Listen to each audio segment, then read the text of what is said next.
E seja muito bem-vindo mais uma vez ao nosso programa Transparência. Hoje ao meu lado está a jornalista e apresentadora da TV Câmara, Jane Sá, e o vereador Matheus Moreno. Vai bater um papinho aqui com a gente, conversar um pouquinho sobre a nossa cidade. Obrigado pela presença dos dois, obrigado vereador, obrigado Jane. Nós te agradecemos. Obrigado. 2 anos se passaram de legislatura, líder comunitário para vereador. É o que o senhor esperava, estar nessa casa? A gente sempre, quando tem uma meta, um objetivo, né, a gente busca aí alcançá-lo. Quando eu iniciei os meus projetos comunitários, eu não tinha nenhum viés político, foi em 2014 que eu assumi a associação do bairro. Depois, com o tempo, né, a própria população foi mostrando através das minhas eleições comunitárias que a gente tinha chance de estar representando ali, de certa forma, aquela região.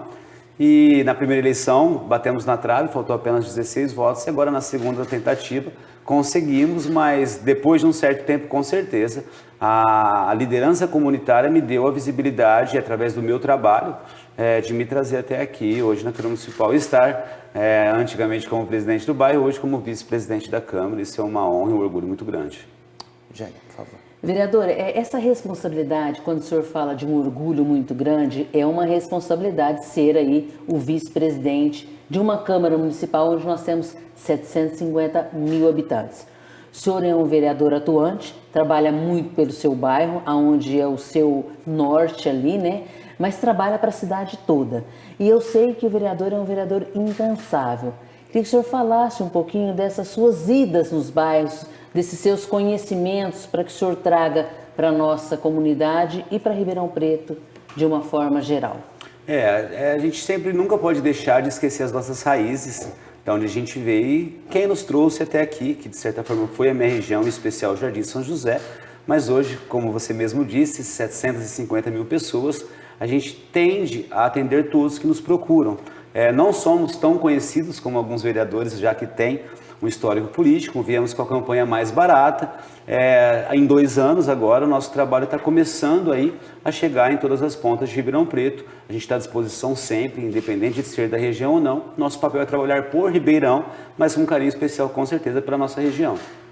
Como vereador já vem de um histórico de líder comunitário, é um vereador muito próximo realmente da população, a gente sabe disso.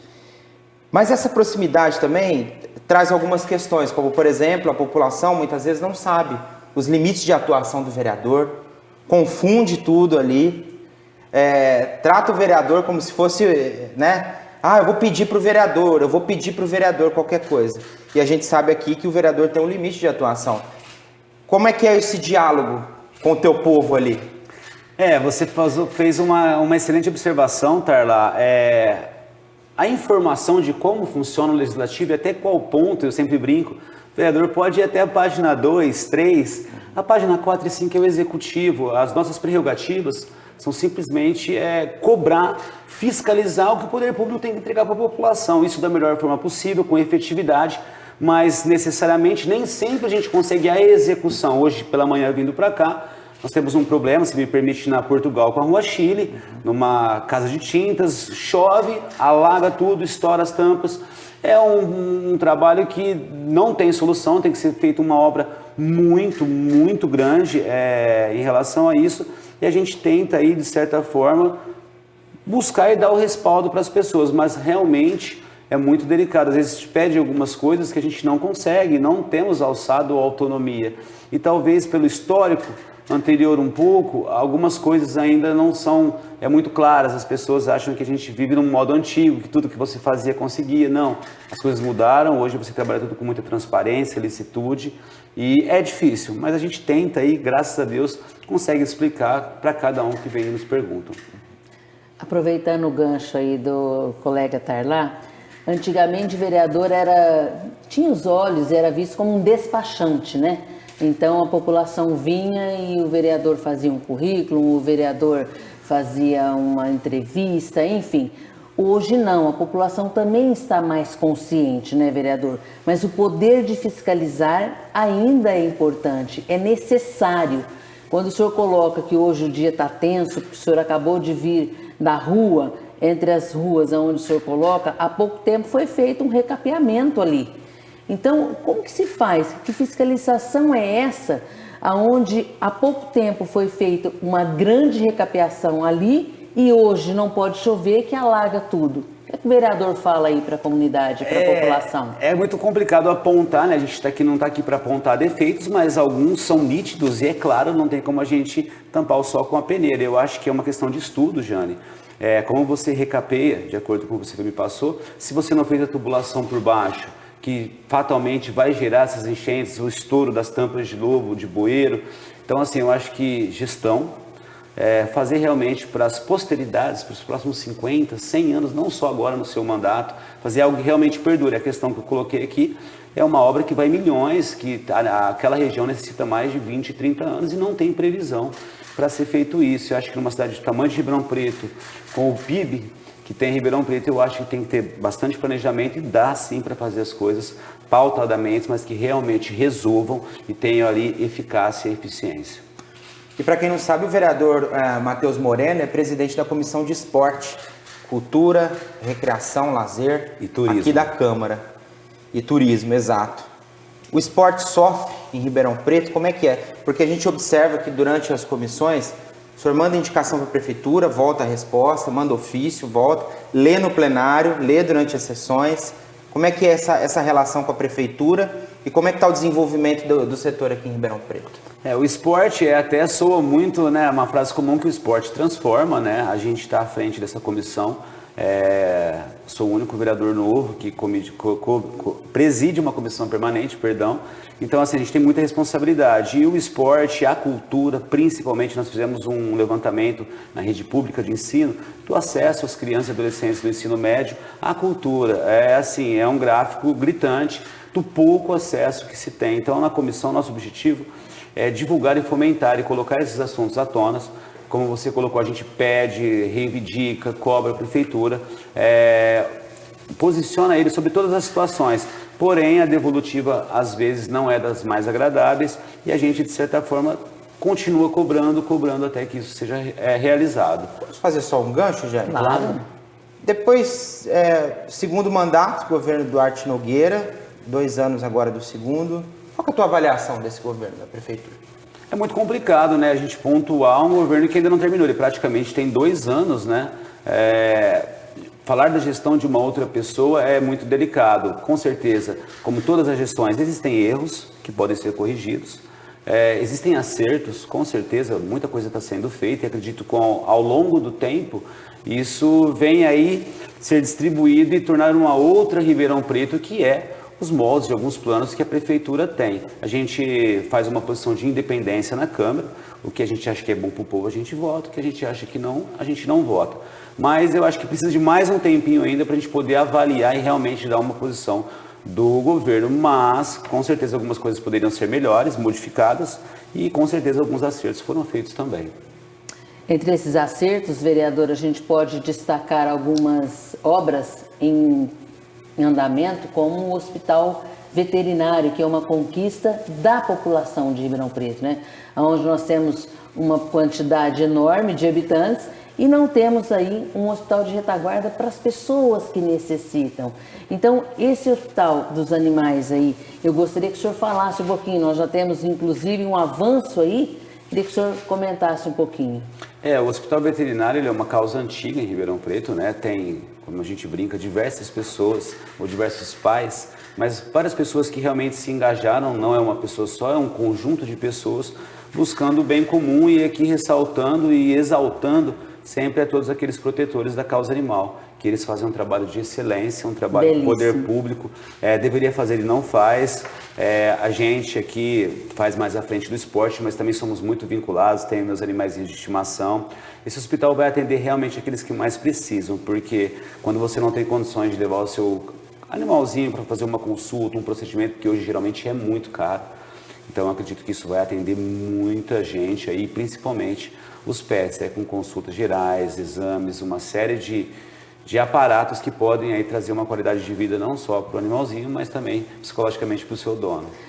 Rapidinho, Tarlá, falando da importância dos animais, nós temos aí uma terceira opção que será o Bom Prato, né, vindo aí, inclusive com uma estrutura para pet.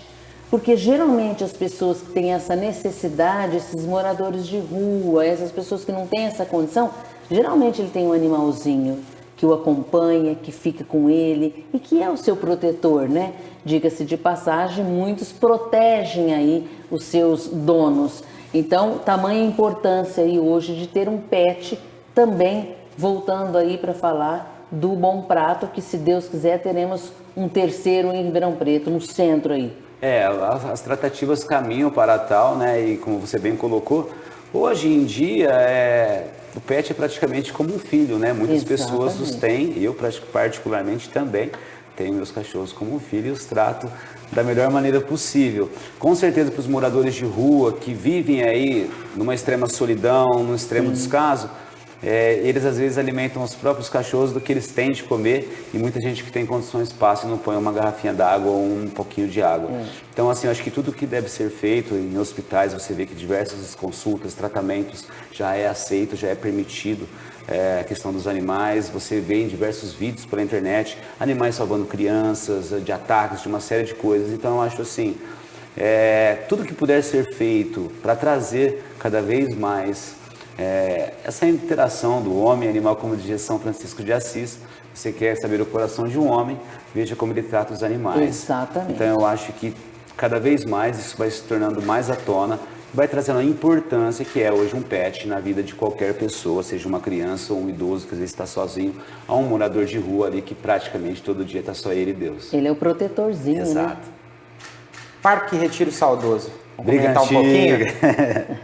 O Parque Retiro, inclusive a gente fez uma lei que alterou, né? O nome era Parque Sérgio Mota, ministro Sérgio Mota. A gente tinha contato com a associação, agora colocou Parque Linear Retiro Saudoso, ministro Carlos Mota. Ali é uma demanda antiga, né? Em especial da Associação de Bairro, do Jardim Roberto Benedetti, na pessoa do Gil e da Suzana. A gente está ali desde quando a gente é presidente de bairro, já trabalham nessa tratativa. Então, assim, são grandes lutadores daquele espaço. E agora a gente, como vereador, com algumas prerrogativas que nos cabe, estamos buscando aí, através da Secretaria de Planejamento, com o vice-prefeito, qual é a real situação deste parque. Encaminhamos alguns requerimentos e agora estamos já estudando a abertura de uma comissão especial de estudos para poder convocar todos aqueles que devem alguma tratativa, algum ajuste circunstancial, enfim. Tanto dizem que o novo shopping, algumas construtoras, então a gente vai tentar agora criar uma comissão para realmente trazer isso à tona e cobrar daqueles o que realmente deve ser feito, inclusive do poder público. Mas estamos em cima ali, provavelmente estamos procurando os membros para fazer parte com a gente, pessoas que realmente se dediquem, para a gente trazer essa causa aí e realmente tornar realidade o Parque Linear. Essa realidade, você acha que é a longo prazo, é para agora? É como que você vê aí e trazendo aí, convocando aí a população como você tem feito aí? Ô Jane, até uma boa pergunta também, um bom gancho. Tudo no setor público ele é muito lento, né? Posso citar rapidamente um exemplo. Em 2021 eu cadastrei algumas academias ao ar livre para Ribeirão Preto, inclusive uma para o Recreio Anguera, que é um bairro que lá precisa.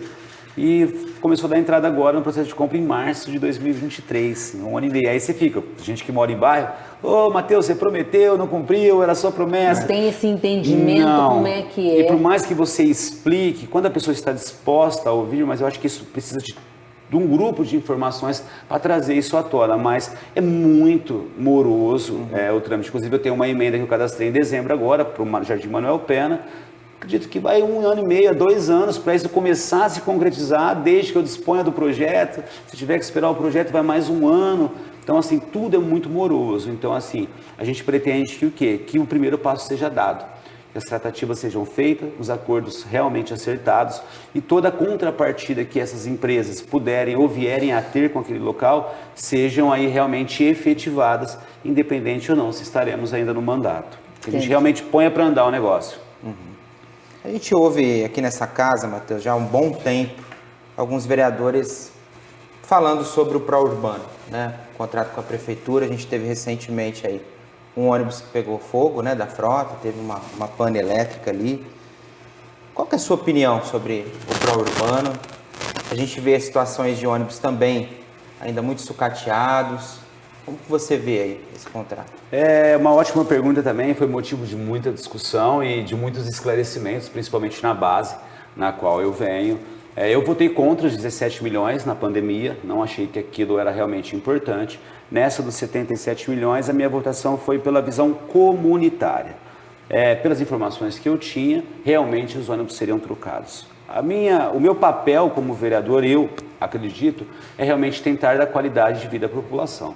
E de acordo com as informações que eu tinha, que realmente eram precisas, fazendo a troca dos ônibus, eu, Matheus, não entendi que seria uma má votação. E a gente não está colocando de dar dinheiro para a empresa, como todo mundo coloca. Eu quero realmente saber se o ônibus com ar-condicionado vai estar lá. Eu fiz 3 dias aí no terminal rodoviário, uma entrevista com 692 pessoas, 675 praticamente responderam assim, se trocar o ônibus não me importa, eu quero que troque, vai trocar mesmo? Então assim, as pessoas querem realmente ali, na ponta. É que resolva o problema. Exatamente. Agora, Tarlá, esclareci muito sobre isso. Agora em julho, se eu não me engano, a prefeitura já vem o primeiro lote de ônibus. E no final do ano mais 150 até o final de 2024, todos os ônibus trocados, isso de acordo com o projeto que nós votamos.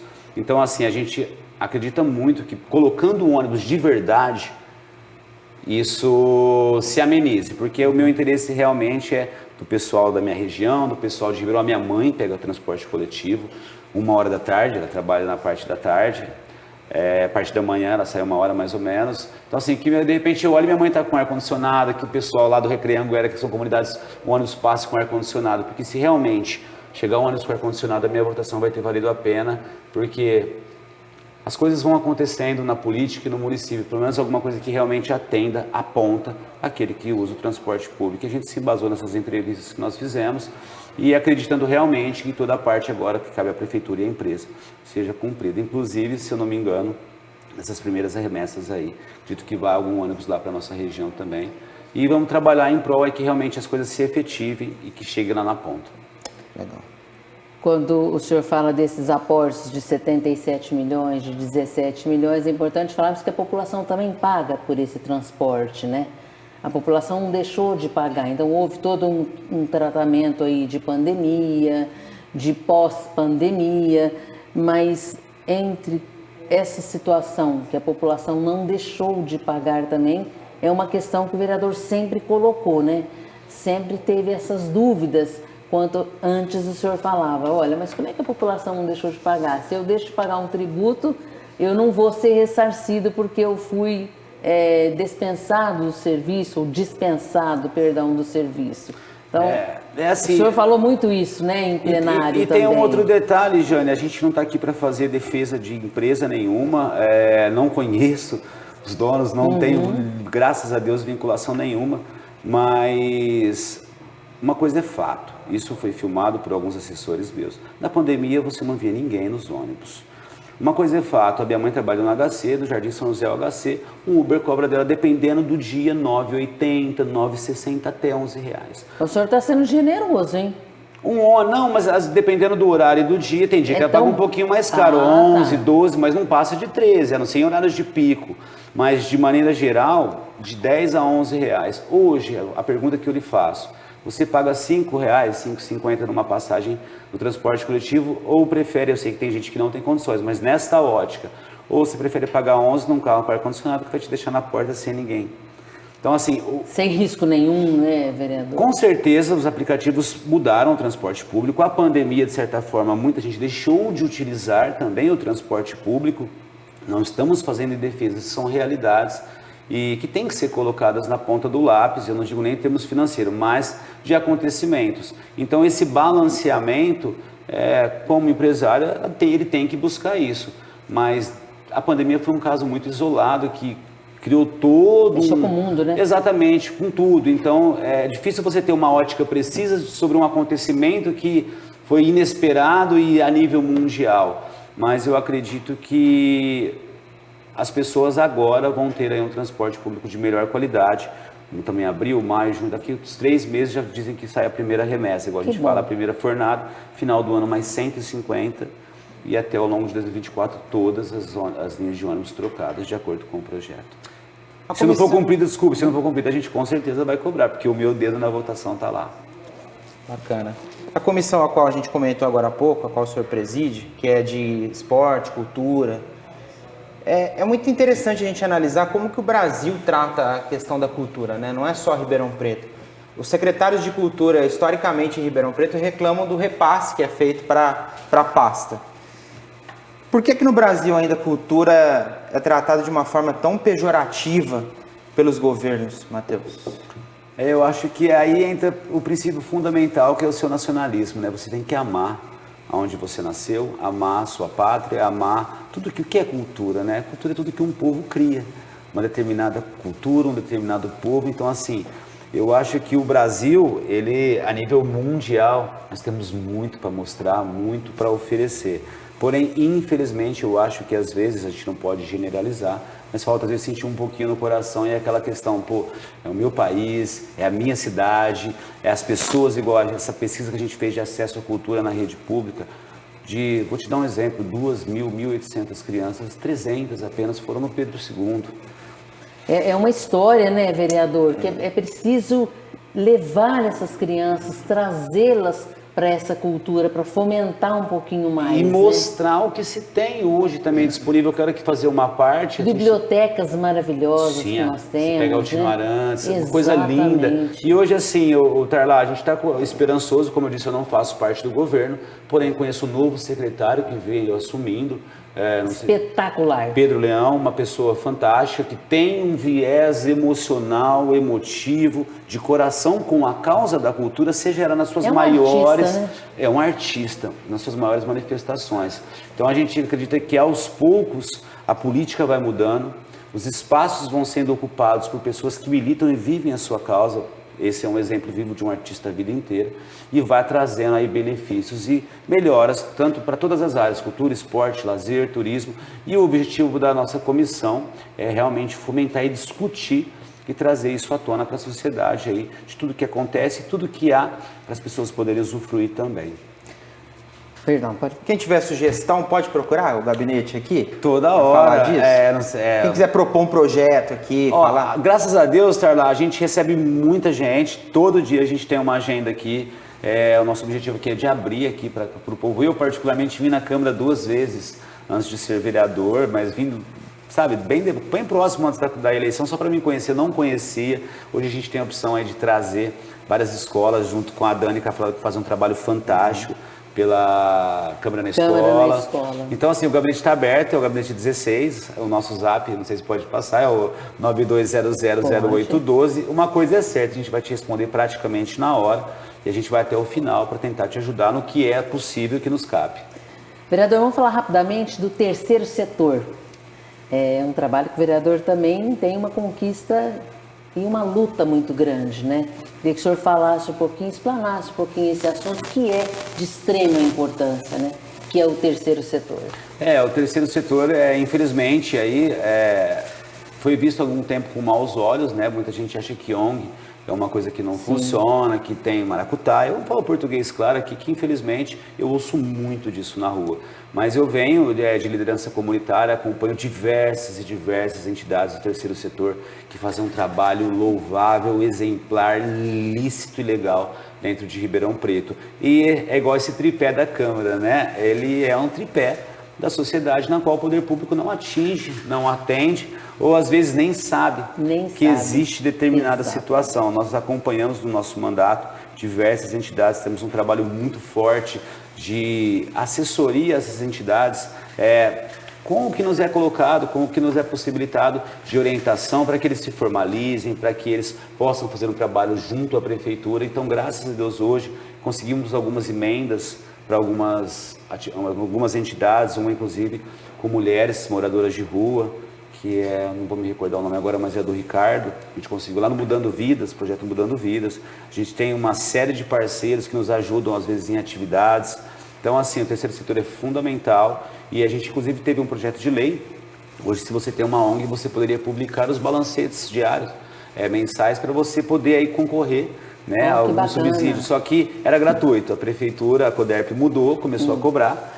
E a ONG não tem condições praticamente de se autossustentar, ainda mais pagar para sair. Porque vive de doações. Né, a gente criou um projeto de lei, foi aprovado na Câmara, na qual autorizava continuar, né? Aí o prefeito vetou, Nós derrubamos o veto na Câmara, os 22 vereadores, e agora foi expedida a ADIM. O Tribunal de Justiça considerou realmente inconstitucional, que isso cabe ao prefeito decidir. Então a gente informou o prefeito que ele possa ter sensibilidade aí esse olhar, né? Voltar, porque o que é decisão judicial a gente não se discute, né? A gente se cumpre, e a gente é muito rígido nesse sentido. Então a gente falou, prefeito, já que a gente não pode, o senhor pode, vamos dar uma olhada aí com muito carinho e atenção para as entidades do terceiro setor. E a gente realmente tem um trabalho muito forte em apoio, em auxílio com o pessoal aí que está fazendo um trabalho que a prefeitura deveria fazer. Até porque esses balancetes geram um custo muito grande para quem não tem.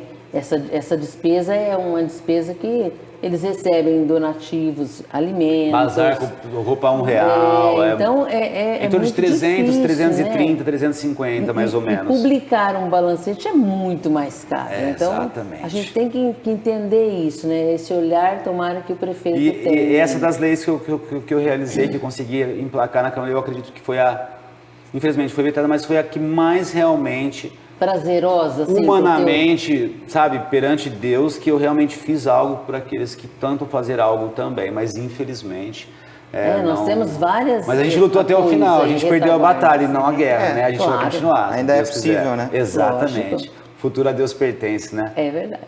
Temos ainda 3 minutinhos. Tem alguma coisa que a gente não perguntou que o senhor gostaria de falar? Deixar um recado para a população? Não, eu só deixar que a gente está sempre à disposição. É muito difícil a gente que é de primeiro mandato mostrar para as pessoas que nós somos diferentes.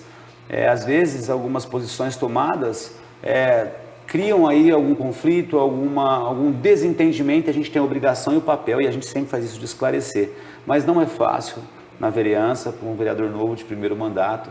Para mim é mais difícil ainda. Graças a Deus eu estou aqui pelo povo. Eu entrei com a campanha mais barata, e a gente tenta fazer o máximo, e a gente pede que nos dê a chance de mostrar que podemos ser diferentes também, que nem todo mundo é igual a alguma política antiga ou alguns no cenário atual, e que a gente está à disposição sempre, muita humildade, muito trabalho, e agradecendo sempre a Deus e a vocês pela oportunidade, pelo espaço de poder estar falando e divulgando isso aí para redes sociais, para todo mundo aí que está disposto a receber a informação. Tá certo, Jane, obrigado, viu? Eu que agradeço. Vereador, muito obrigada também pela participação aqui no nosso Transparência. Obrigado. Nós estivemos aqui com o vereador Matheus Moreno. Se você quiser procurá-lo, se identificou com o trabalho dele, tem alguma demanda para fazer, fica à vontade. A casa é sua. Grande abraço.